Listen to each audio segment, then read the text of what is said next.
Alô Brasil, alô mundo, olha, aqui Fernando Betete, estamos no congresso aqui, né, o segundo congresso de práticas integrativas no tratamento e combate ao câncer. A minha convidada de agora, ela é bastante conhecida e toda vez que ela vem aqui no nosso podcast, dá muita audiência. Fernanda Bem. Fernanda, hoje, mais uma vez aqui no Congresso de Oncologia, você estava palestrando e ela está com a agenda muito atarefada, então a gente vai ser bem breve aqui. Qual que foi o tema que você falou no congresso hoje? O tema do congresso hoje foi uma análise de microscopia de campo escuro. É uma análise onde você coleta uma gotinha do sangue periférico, coloca no microscópio e através do que você vê no microscópio, você tem um parâmetro da saúde geral do paciente. Então, através dessa análise, dá para observar as células vermelhas, se elas estão numa quantidade normal, se tem uma anemia, se essas células têm uma forma homogênea, regular, do mesmo tamanho, se elas têm... Tudo isso na hora ali? Tudo na hora. E o mais importante, o que isso tem a ver com câncer, né? Porque isso eu consigo ver basicamente no hemograma.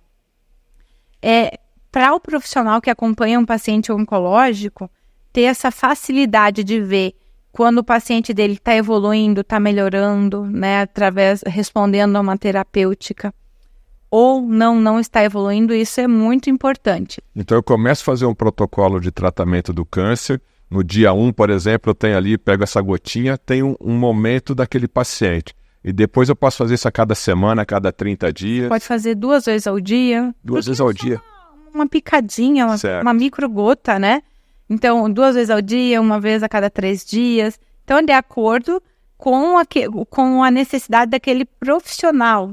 Então, por exemplo, uma célula ela tem um ciclo de 120 dias, né? Para ser formada uma nova célula vermelha. Mas não são só as células vermelhas que são observadas na microscopia. Então, se observa na microscopia as células brancas. Então, por exemplo, os neutrófilos. No exame de sangue, uma contagem normal de neutrófilos, né? Tá ok a contagem de neutrófilos. Mas quando você olha na microscopia, tem essa contagem normal. Mas, às vezes, a cor daquele neutrófilo está mais opaca, a forma está rompida a membrana daquele neutrófilo. Ou seja, tem quantidade, mas não tem funcionalidade. Então, você entra ali com uma micronutrição, um zinco, uma taurina, cobre... a morfologia, o estado daquela célula, aquela forma daquela célula é importante para o profissional. 100%. Então, você entra ali, deu alteração do neutrófilo, você entra com uma micronutrição, rapidamente aquele neutrófilo responde. Rapidamente, isso é coisa de 2, 3 dias. Aquele neutrófilo, então, o profissional sabe que aquela abordagem nossa agora, eu já consegui melhorar essa questão. Doutora Fernanda, isso é muito importante. Então, aquele paciente que está pouco hidratado, né? Normalmente a pessoa da terceira idade já não toma tanta água. Às vezes outros protocolos que a pessoa faz acupuntura, faz ressonância, faz ozonioterapia. Isso você consegue observar rapidamente? Consigo. Então, por exemplo, na ozonioterapia, o paciente oncológico,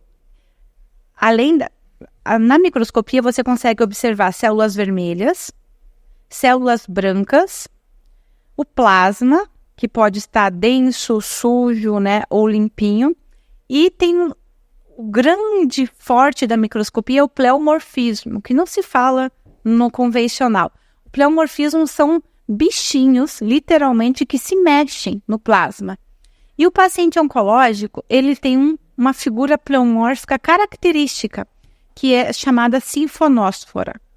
Essa sinfonósfora, quando você encontra ela e equinócitos juntos, que é uma célula tipo uma estrela cheia de pontas, terreno oncológico bem acentuado. Se você ainda não identificou no paciente, tem que examinar o quanto antes esse paciente, fazer tomografia, ressonância, marcadores sanguíneos, CA-125. Então, isso é importante também porque já chegou o paciente para mim querendo emagrecer quando eu olho um terreno super oncológico. Então, não, a prioridade não é emagrecer, inclusive é reservar essa sua energia, né? E aí se direciona toda a terapêutica para esse lado oncológico. Doutora Fernanda, normalmente esses exames, né, são médicos que têm uma visão mais integrativa do paciente, terapeutas também que fazem esse tipo de exame. Quando você pega essa gotinha do paciente, você consegue ver então o estado geral dele, mesmo que ele esconda alguma coisa? Não, eu faço exercício, eu me alimento bem, o sangue revela tudo ali? Ah, revela, não tem como ele esconder.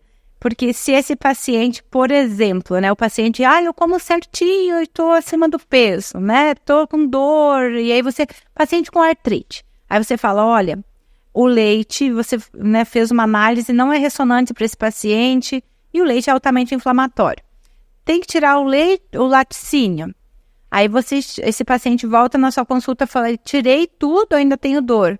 Se você tirar uma gotinha de sangue, você vai ver uns pontinhos alaranjados, que é sugestivo a autoimune alimentar. Então, olha, você está com reação. Então, algum estímulo você deu para o seu sistema imunológico. Você está comendo laticínio. Entendeu? Então, e parasita dá para ver também? Você não vê o parasita, mas todo paciente parasitado, com parasitas, você encontra uma figura chamada equinócito, que tem a forma de uma estrela.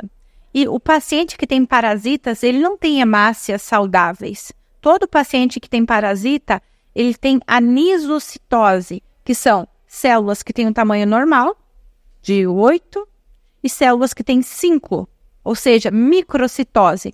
Ele tem células pequenininhas, desnutridas na corrente sanguínea. Então, você começou a ver aquelas células diminuídas, né, células pequenininhas, magrinhas, é porque está faltando nutriente.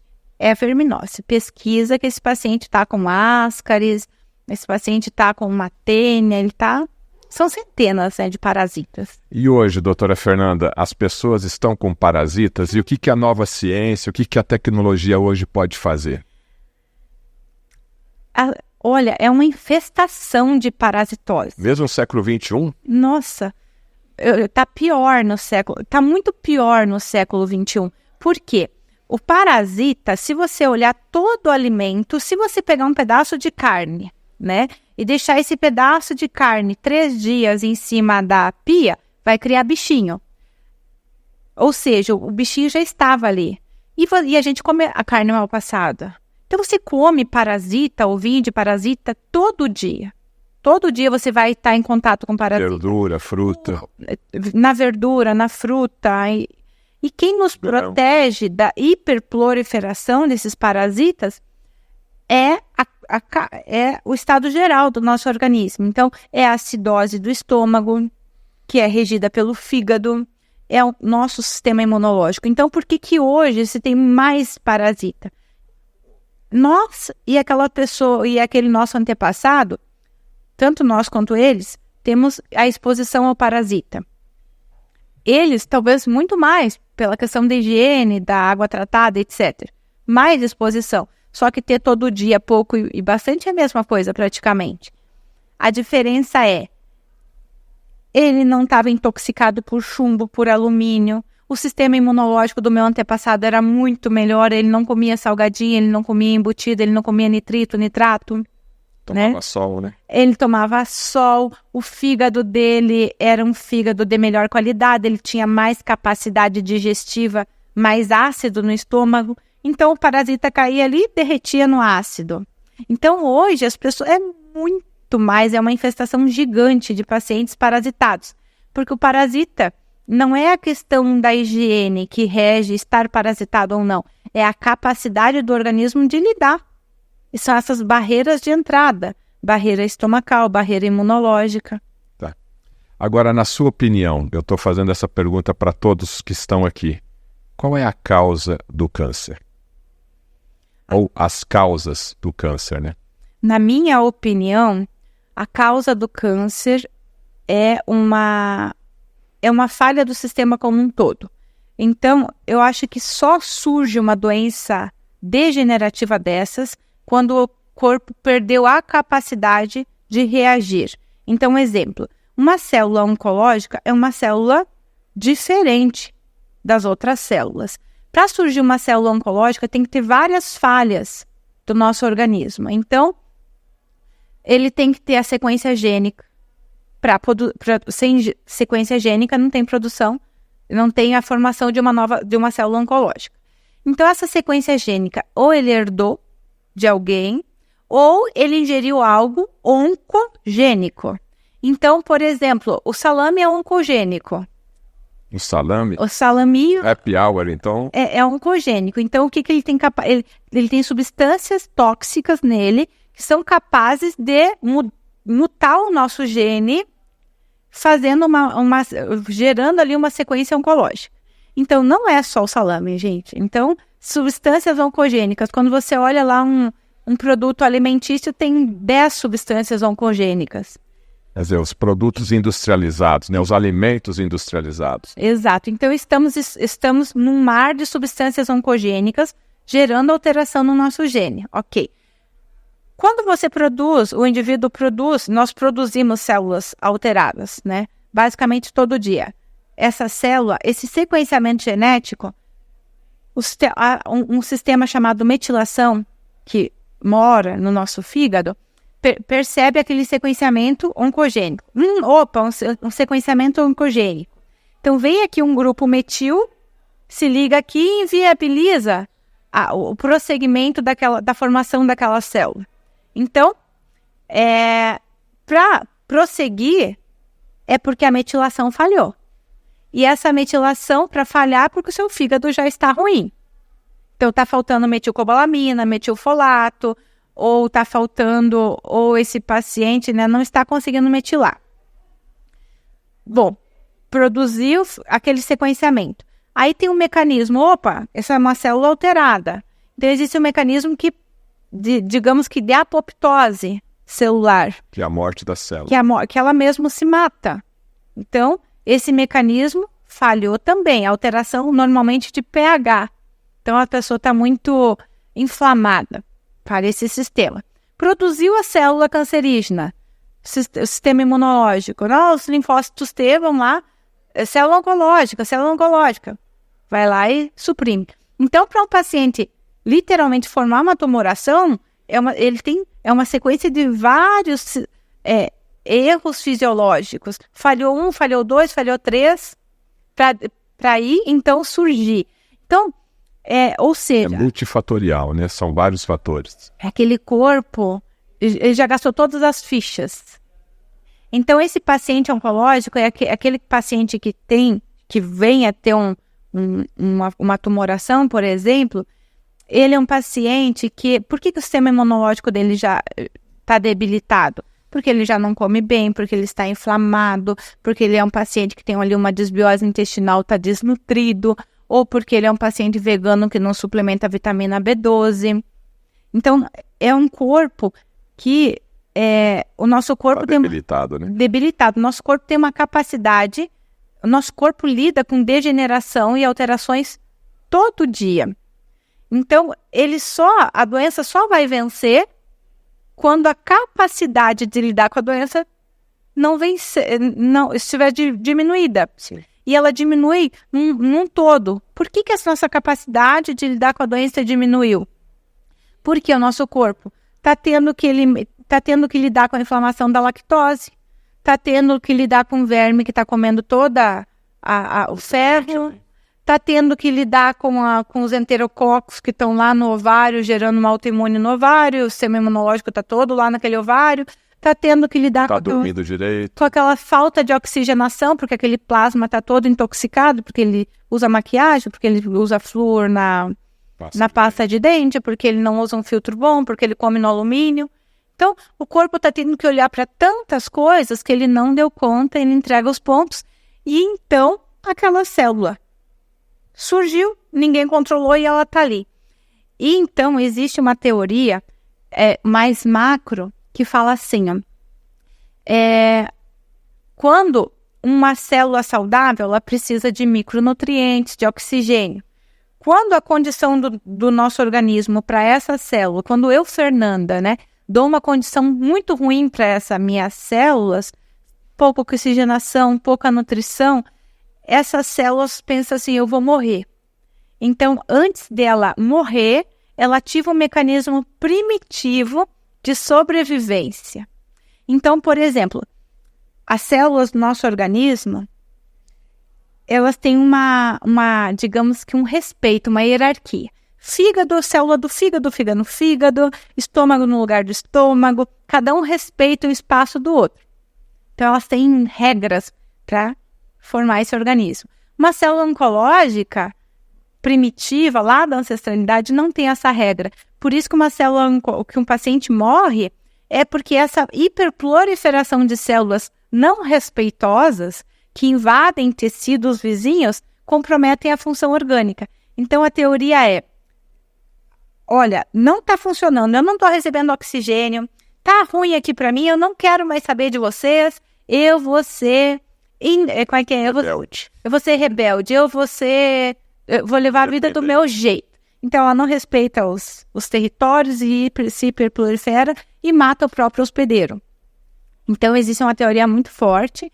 Até isso eu estudei no livro do Dr. José de Filipe, que ele fala exatamente, né? Eu aprendi essa frase com ele, que é quando o organismo, essa célula está sofrendo tanto que ela ativa um mecanismo primitivo, que é essa produção desordenada e etc, né? É uma doença bem complexa, né? Muito complexa. O que diferencia um tumor benigno do maligno é a capacidade de metástase, que um faz metástase e outro não. Então, tumores benignos não é bonzinho. Tem muita gente que morre de tumor benigno. Um tumor benigno na coluna mata. Eu já vi, faz uma compressão, mata. Por uma alteração anatômica, estrutural. É uma célula que depois que ela surge, que ela começou a se hiperproliferar, também ela começa, é como se fosse uma bactéria que vai criando resistência. A célula oncológica, ela também tem uma inteligência, ela libera fatores para o organismo que bloqueiam o sistema imunológico em volta dela. Então, essa teoria do Dr. José de Filipe, ela realmente faz sentido. Tem uma lógica, porque assim, ela sabe que vão atacar ela porque ela invadiu um tecido vizinho, né, que é a lei ali do organismo, né? Então, ela libera substâncias que não deixam, digamos que não é que não deixam, que prejudicam a ação do sistema imunológico sobre ela.